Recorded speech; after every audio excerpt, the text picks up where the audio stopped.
Hello friends, आपण मानकु Odisha GK रो class 5 video को स्वागत। आज आम आज वीडियो रे देखिबा ओडिशार नदी रिवर्स ऑफ ओडिशा ओडिशार प्रमुख नदी गुड़िक विषय रे आलोचना करिबा। यह आपण मानकर ओडिशार समस्त कॉम्पिटिटिव एग्जाम पाई काम रे आसीबो। समस्त जे कोनोसी आपण ओडिशार परीक्षा देउथुंतु न काहेकि समस्त रे एटा ओडिशार नदी बा ओडिशा जीके रु प्रश्न आसीबो ही आसीबो।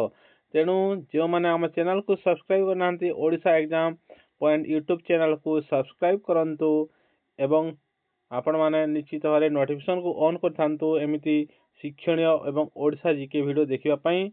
यह हूँ आपण मानकर प्रिय Odisha exam point YouTube channel निश्चित भाव आपण सब्सक्राइब करने आपण मानक अनुरोध करुछि।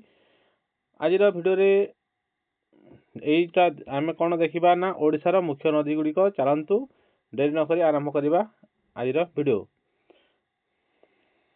ता पूर्व आपण मानक कहि दउछि क्लास 1 2 3 4 ऑलरेडी अपलोड हो सारछि। जे माने देखि नांती देखि नेबे।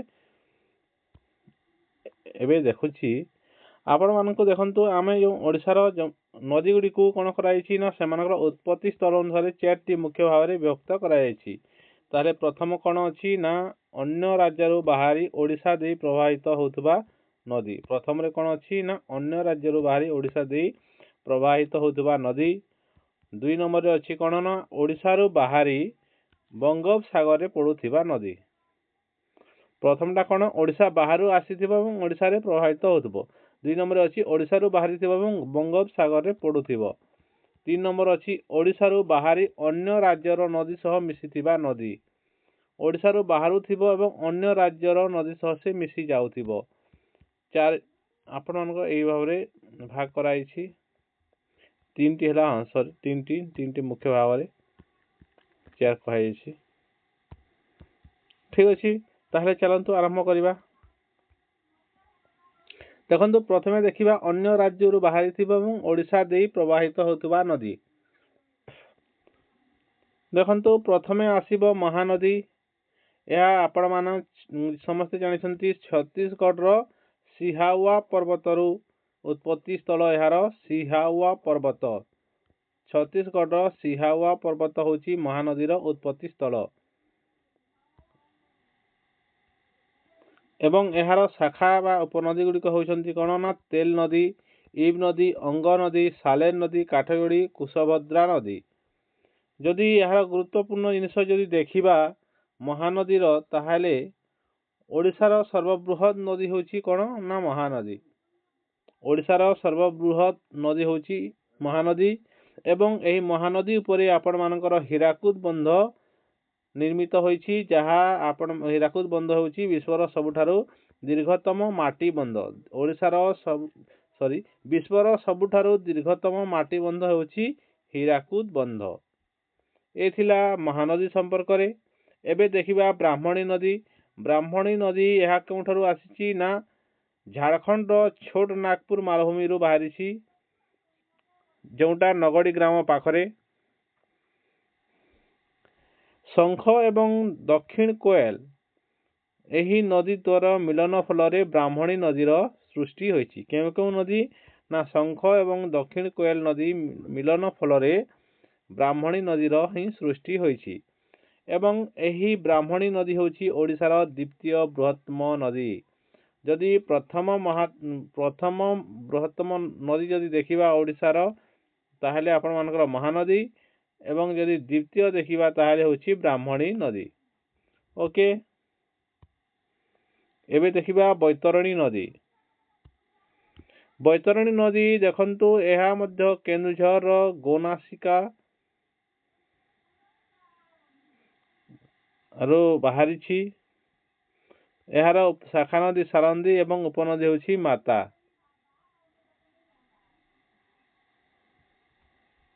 धार्मिक दृष्टिकोण अत्यंत पवित्र नदी भाव में ग्रहण कराई बैतरणी नदी को।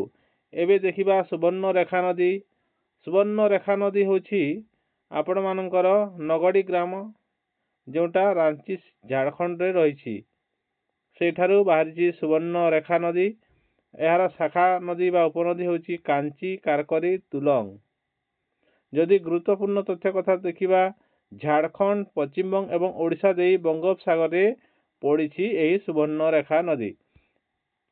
ଏହା ଆମେ ପୁରା ଡିଟେଲ ମହାନଦୀ ଉପରେ ଡିଟେଲ ଦେଖିବା, ବ୍ରାହ୍ମଣୀ ନଦୀ ଉପରେ ଡିଟେଲ ଦେଖିବା, ସେଇଟା ପରବର୍ତ୍ତୀ ଭିଡ଼ିଓରେ ଅଲଗା ଭିଡ଼ିଓରେ ଦେଖିବା। ଏଇଟା କେବଳ ବେସିକ୍ ଆମେ ଜାଣି ନିଅନ୍ତୁ ଯେ ମହାନଦୀ କ'ଣ, ବ୍ରାହ୍ମଣୀ ନଦୀର ଏଇସବୁ ବେସିକ୍ ଜିନିଷ ଜାଣନ୍ତୁ। ଠିକ୍ ଅଛି। ଏବେ ଦେଖିବା ଆପଣମାନଙ୍କର ଓଡ଼ିଶାରୁ ବାହାରି ବଙ୍ଗୋପସାଗରରେ ପଡ଼ୁଥିବା ନଦୀ ଗୁଡ଼ିକ କ'ଣ କ'ଣ ରହିଛି। ତାହେଲେ ପ୍ରଥମେ ଆସିବ ବୁଢ଼ାବଲଙ୍ଗ। ଏହାର ଉତ୍ପତ୍ତି ହେଉଛି ଶିମିଳିପାଳ ପର୍ବତ, ଯାହା ମୟୂରଭଞ୍ଜରେ ରହିଛି।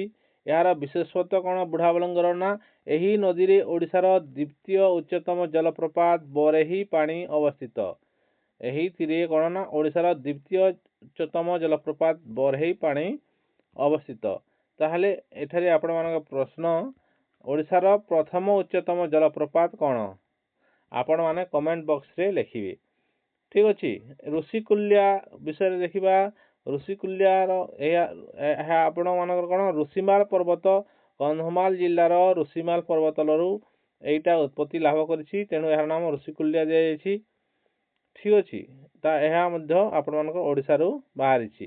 ଏହାର ବିଶେଷତ୍ୱ କ'ଣ ନା ଏହାର ମୁହାଣ ଗଞ୍ଜାମ ନିକଟରେ, ଏହାର ମୁହାଣ ବିରଳ ଅଲିଭ୍ ରିଡଲେ ସମୁଦ୍ର କଚ୍ଛପଙ୍କ ପ୍ରଜନନ ପାଇଁ ପ୍ରସିଦ୍ଧ ହେଉଛି। ଅଲିଭ୍ ରିଡଲେ ପାଇଁ ପ୍ରସିଦ୍ଧ ହେଉଛି ଆପଣମାନଙ୍କର ଏଇଟା ସମୁଦ୍ରରେ କଚ୍ଛପଙ୍କ ପ୍ରଜନନ ପାଇଁ ପ୍ରସିଦ୍ଧ ହେଉଛି ଆପଣମାନଙ୍କର ଋଷିକୁଲ୍ୟା ନଦୀ। ଏଇଟା ହେଲା କଥା।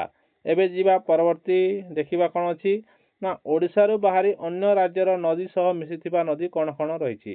ତାହେଲେ ପ୍ରଥମେ ଆସିବ ବଂଶଧାରା ନଦୀ। କଳାହାଣ୍ଡି ଜିଲ୍ଲାରୁ ବାହାରି ଆନ୍ଧ୍ରପ୍ରଦେଶ ଦେଇ ବଙ୍ଗୋପସାଗରରେ ପଡ଼ିଛି ବଂଶଧାରା ନଦୀ। ଏହାପରେ ଦେଖିବା ନାଗାବଳୀ ନଦୀ। କଳାହାଣ୍ଡି ଜିଲ୍ଲାର ଥୁଆମୁଲ ରାମପୁର ବ୍ଲକ ଅନ୍ତର୍ଗତ ଲାଗବାହାଲ ଗ୍ରାମ ନିକଟସ୍ଥ ବିଜିପୁର ପାହାଡ଼, ଯାହାକି ପୂର୍ବଘାଟ ପର୍ବତମାଳାର ଅଂଶ, ଏହି ନଦୀରୁ ବାହାରିଛି। କେଉଁ ନଦୀରୁ ବାହାରିଛି? ଏହି ନଦୀଟି ବାହାରିଛି କ'ଣ ନା ବିଜିପୁର ପାହାଡ଼ରୁ। ଏବେ ଦେଖିବା, ଯଦି ପ୍ରଶ୍ନ ଥିବ ପୂର୍ବଘାଟ ପର୍ବତମାଳା, ତେବେ ପୂର୍ବଘାଟ ପର୍ବତମାଳା ମଧ୍ୟ କରିପାରିବେ। ଏବେ ଦେଖିବା ଇନ୍ଦ୍ରାବତୀ ନଦୀ। ଇନ୍ଦ୍ରାବତୀ ନଦୀ କଳାହାଣ୍ଡିର ଥୁଆମୁଲ ରାମପୁରରୁ ବାହାରି ଗୋଦାବରୀ ନଦୀ ସହ ମିଶିଛି ଇନ୍ଦ୍ରାବତୀ ନଦୀ। ଯଦି ଦେଖିବା ସବରୀ ଏବଂ କୋଲାବ ନଦୀ, ଏହା କୋରାପୁଟ ଜିଲ୍ଲାରୁ ଉତ୍ପନ୍ନ ହୋଇ ଗୋଦାବରୀ ନଦୀରେ ମିଶିଛି। ତେଣୁ ଏଇଟା ସବରୀ ବା କୋଲାବ ନଦୀ ହେଇଯିବ। କୋରାପୁଟ ଜିଲ୍ଲାରୁ ଉତ୍ପନ୍ନ ହୋଇ ଗୋଦାବରୀ ନଦୀରେ ମିଶିଥିବା ନଦୀ ହେଲା କ'ଣ ନା କୋଲାବ, ବା ଏହାର ଅନ୍ୟ ନାମ କ'ଣ, ସବରୀ ନଦୀ। ଏବେ ରାଜ୍ୟର ଗୁରୁତ୍ୱପୂର୍ଣ୍ଣ ଜଳସେଚନ ବନ୍ଧ ଦେଖିବା, ଯାହା ଡ୍ୟାମ୍ସ ଆଣ୍ଡ ହାଇଡ୍ରୋ ଇଲେକ୍ଟ୍ରୋନିକ ପ୍ରୋଜେକ୍ଟ। ପ୍ରଥମେ ଆସିବ, ସବୁଠାରୁ ପ୍ରଥମେ କ'ଣ ଆସିବ ନା ହୀରାକୁଦ ବନ୍ଧ ଆସିବ। ଏହା କ'ଣ ନା ଆପଣମାନଙ୍କର ମହାନଦୀ ଉପରେ, ଯାହା ସମ୍ବଲପୁର ଠାରେ ଅବସ୍ଥିତ ମହାନଦୀ ଉପରେ ବନ୍ଧ ହୋଇଛି ହୀରାକୁଦ ବନ୍ଧ। ବିଶ୍ୱର ସବୁଠାରୁ ବୃହତ୍ତମ ମାଟି ବନ୍ଧ ହେଉଛି ହୀରାକୁଦ ବନ୍ଧ। ଏବେ ଦେଖିବା ରେଙ୍ଗାଲି ବନ୍ଧ। ରେଙ୍ଗାଲି ବନ୍ଧର ଏହା ବ୍ରାହ୍ମଣୀ ନଦୀ ଉପରେ ରହିଛି। ଏହି ରେଙ୍ଗାଲି ବନ୍ଧଟା ବ୍ରାହ୍ମଣୀ ନଦୀ ଉପରେ ରହିଛି। ହୀରାକୁଦ ବନ୍ଧଟା ମହାନଦୀ ଉପରେ ବନ୍ଧ ବନ୍ଧା ହେଇଛି, କିନ୍ତୁ ରେଙ୍ଗାଲି ବନ୍ଧଟା ବ୍ରାହ୍ମଣୀ। ମନ୍ଦିରା ବନ୍ଧ, ଏହା କେଉଁ ନଦୀ ଉପରେ? ନା ଏହା ଶଙ୍ଖ ନଦୀ ଉପରେ ଏଇଟା ମନ୍ଦିରା ବନ୍ଧ ତିଆରି କରାଯାଇଛି। ସୁନ୍ଦରଗଡ଼ ଡିଷ୍ଟ୍ରିକ୍ଟରେ ରହୁଛି। ଉପର ଇନ୍ଦ୍ରାବତୀ ପ୍ରୋଜେକ୍ଟ ଇନ୍ଦ୍ରାବତୀ ନଦୀ ଉପରେ, ଅର୍ଥାତ୍ କଳାହାଣ୍ଡି ନବରଙ୍ଗପୁର ଜିଲ୍ଲାରେ ଏହା କାର୍ଯ୍ୟକାରୀ ହେଉଛି। ଏବେ ଦେଖିବା ସାଲନ୍ଦୀ ବନ୍ଧ। ସାଲନ୍ଦୀ ନଦୀ ଉପରେ ଏଇଟା ସାଲନ୍ଦୀ ବନ୍ଧଟା ନିର୍ମାଣ କରାଯାଇଛି। ତାହେଲେ ଏଇ ଥିଲା ଆପଣମାନଙ୍କର ଓଡ଼ିଶାର ପ୍ରମୁଖ ନଦୀ ବା ଓଡ଼ିଶାର ନଦୀ ସମ୍ପର୍କରେ ବିସ୍ତୃତ ଆଲୋଚନା ଏବଂ ଅତି ସଂକ୍ଷିପ୍ତ ଆଲୋଚନା, ଯାହା ନୋଟ୍ସ ଆକାରରେ ଆପଣମାନଙ୍କ ପରୀକ୍ଷାରେ ନିଶ୍ଚିତ ଭାବରେ କାମରେ ଆସିବ। ଯଦି ଭିଡ଼ିଓ ଭଲ ଲାଗିଲା ନିଶ୍ଚିତ ଭାବରେ ଲାଇକ୍ କରିବେ, କମେଣ୍ଟ କରିବେ। ଯେଉଁମାନେ ଆମ ଚ୍ୟାନେଲକୁ ନୂଆ ଆସିଛନ୍ତି ନିଶ୍ଚିତ ଭାବରେ ସବସ୍କ୍ରାଇବ୍ କରିବେ ଏବଂ ଆପଣମାନଙ୍କର ବେଲ୍ ଆଇକନ୍କୁ ନିଶ୍ଚିତ ଭାବରେ ଚିପିକି ରଖିବେ, ଯାହାଫଳରେ ଆମ ଚ୍ୟାନେଲରୁ ଯାହା ବି ଭିଡ଼ିଓ ଅପଲୋଡ଼ ହେଲା ପ୍ରଥମେ ଆପଣଙ୍କ ନିକଟକୁ ଯିବ। ତାହେଲେ ଆପଣମାନେ ଭିଡ଼ିଓ ଦେଖିଥିବାରୁ ଏତେବେଳେ ପର୍ଯ୍ୟନ୍ତ ଆପଣମାନଙ୍କୁ ବହୁତ ବହୁତ ଧନ୍ୟବାଦ। ଆପଣ ଏମିତି ପ୍ରୟାସ ଜାରି ରଖିଥାନ୍ତୁ, ଦିନେ ନା ଦିନେ ନିଶ୍ଚିତ ଆପଣ ସଫଳତାର ସ୍ୱାଦ ଚାଖିପାରିବେ।